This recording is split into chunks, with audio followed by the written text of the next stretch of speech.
And may I now call upon our last presenter, Ms. Jane Chan, to give a presentation on building a consensual rule-based maritime order.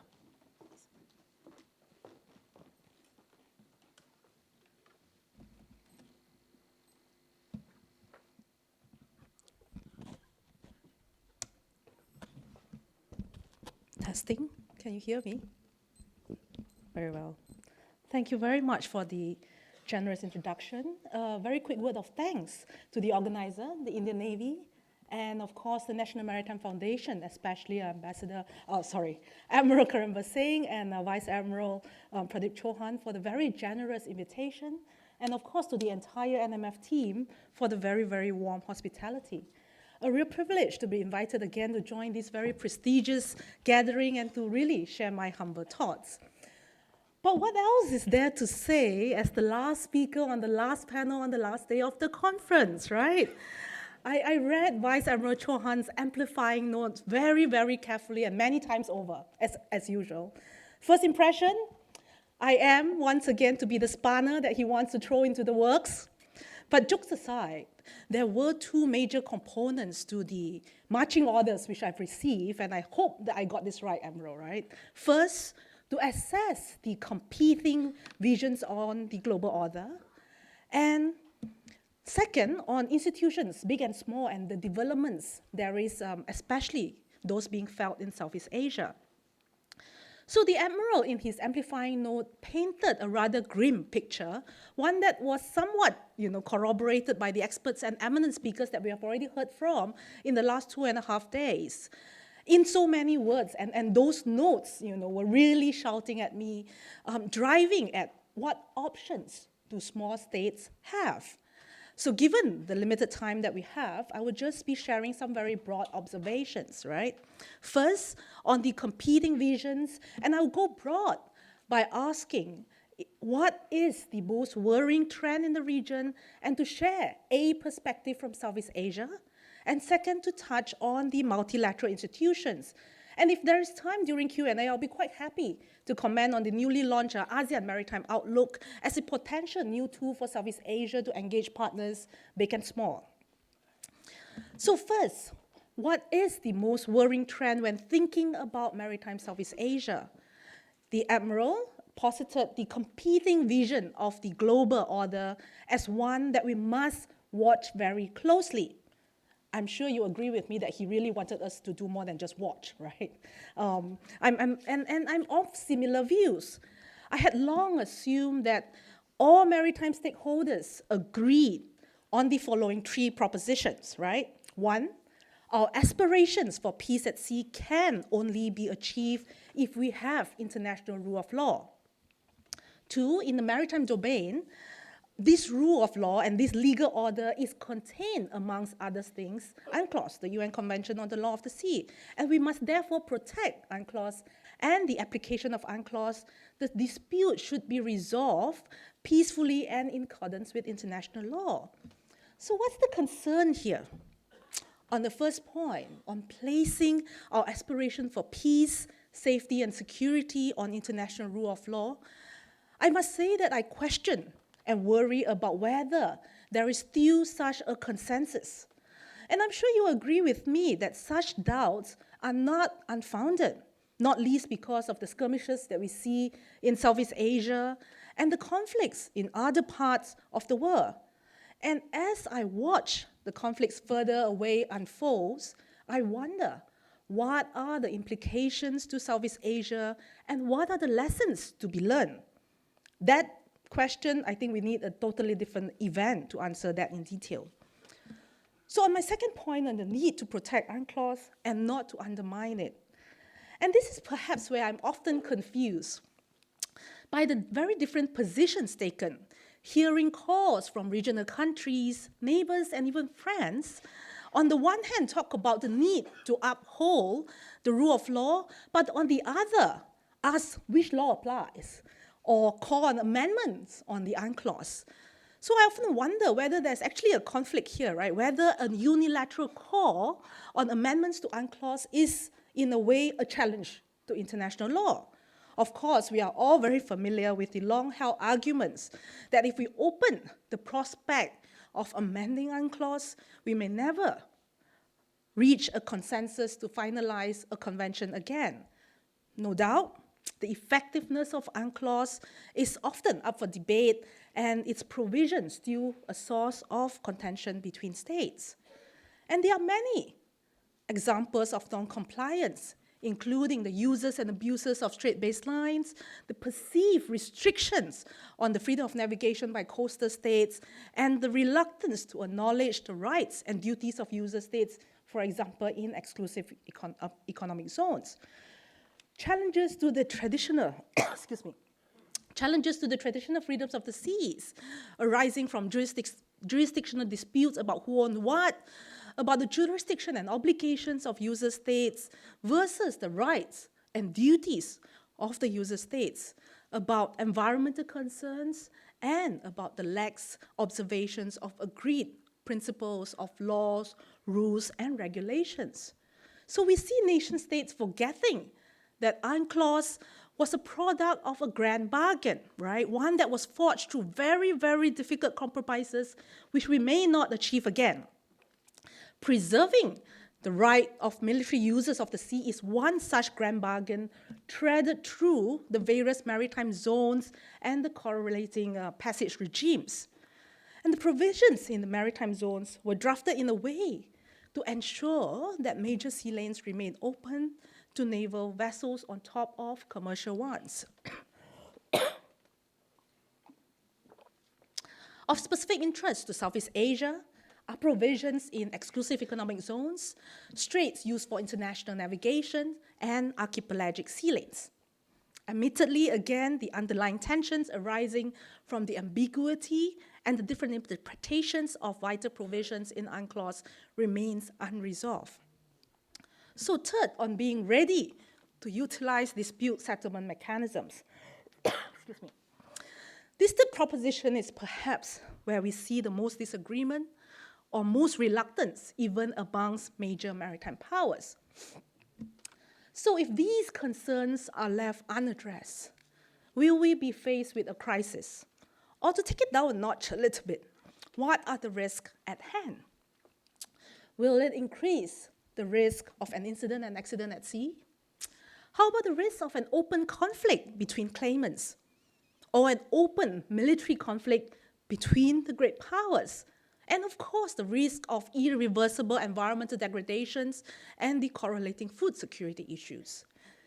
In my mind, the talk of a crisis meant that some, if not all, of the risk management safeguards, which we have talked about or are still talking about, have failed one way or the other. And hence, we have a crisis at hand, right? So for discussion purposes,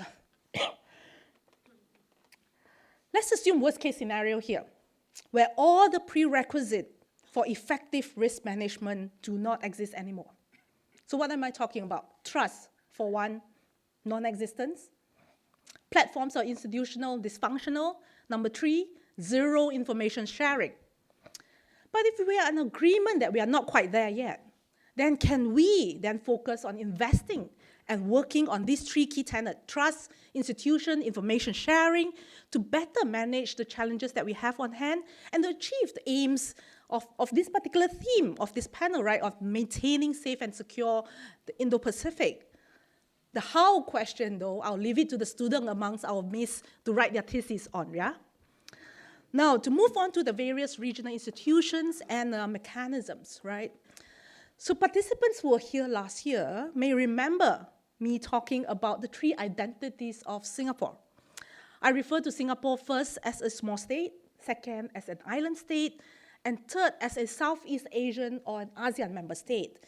And it is this third identity, being a Southeast Asian state in which Singapore continues to regard a cohesive ASEAN and the maintenance of its centrality as important and being the central factor to maintaining a stable Southeast Asia.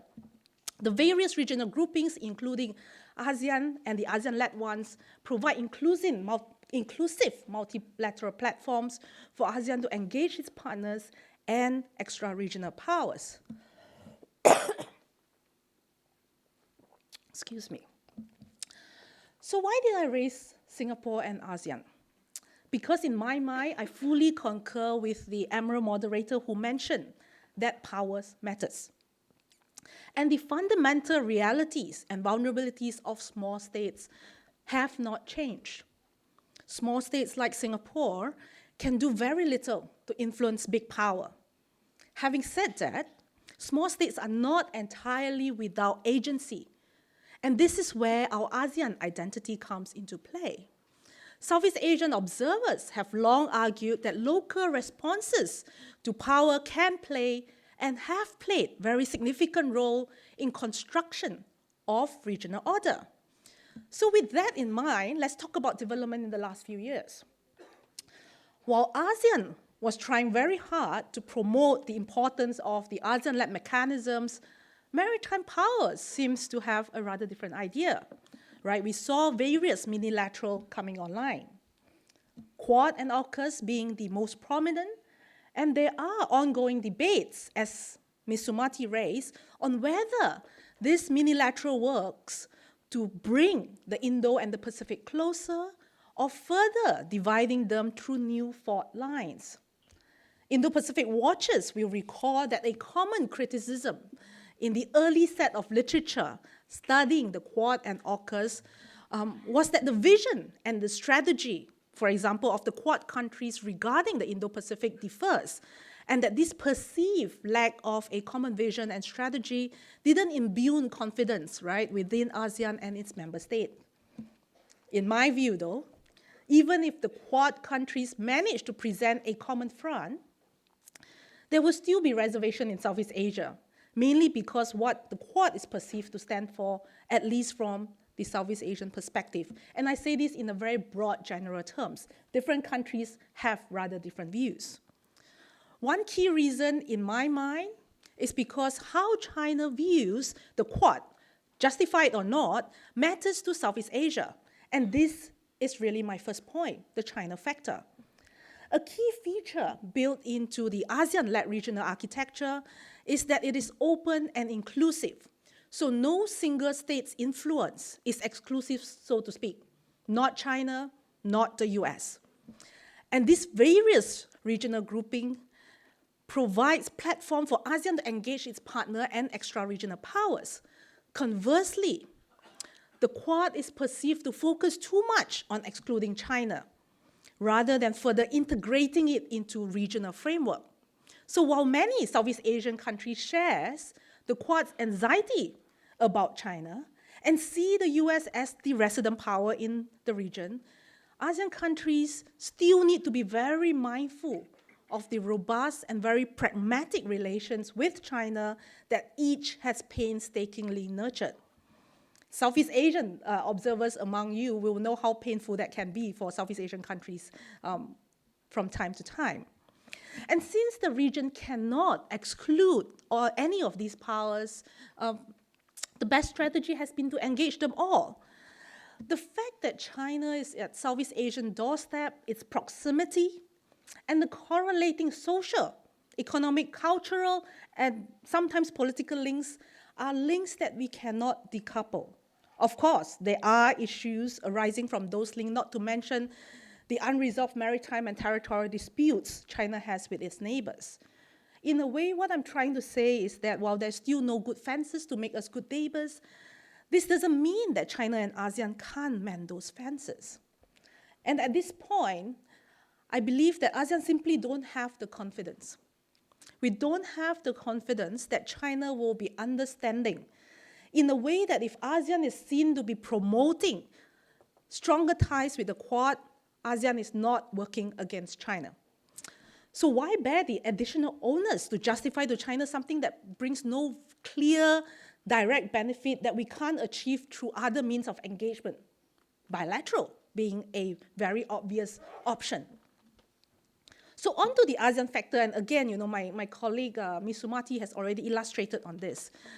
It's really to, and I want to give an additional example on this, and I want you to think about how ASEAN came about with, and how ASEAN responded to the free and open Indo-Pacific, right?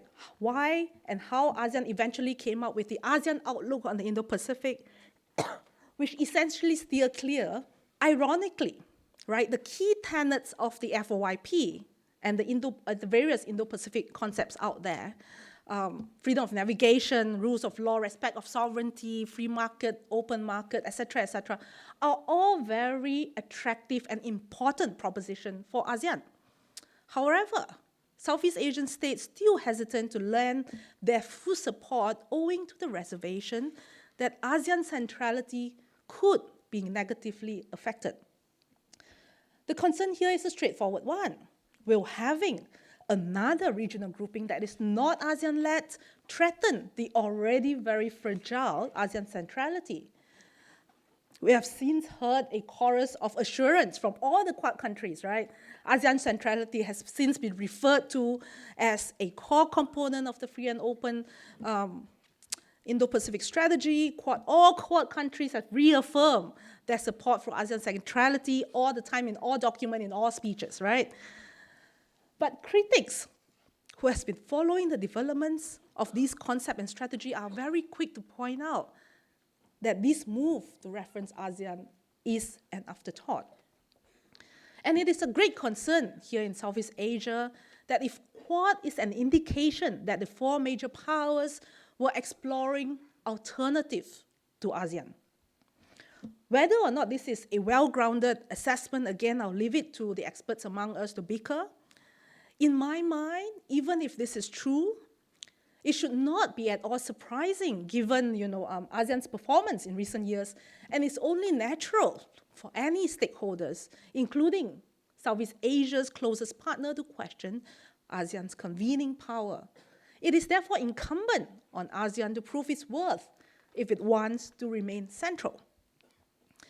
On the other hand, I'm also wondering whether an argument can be made that perhaps the increased engagement between ASEAN and the Quad countries have worked to take comfort with the fact that, since ASEAN and its centrality is now being mentioned more, that means that there's an element of accommodation, right, at work, and that ASEAN concerns are incrementally being taken on board. If we can agree that ASEAN centrality relies on the goodwill and support of major power to thrive, as much as ASEAN member states' own commitment to institutional cohesion, then the last few years kind of taught us a very good lesson in Southeast Asia, that whatever goodwill and support we in Southeast Asia enjoy or are still enjoying should not be taken for granted. I think I'll end it here and spare you of my broken voice and apologies, and I'll look forward to our discussion during Q&A. Thank you very much.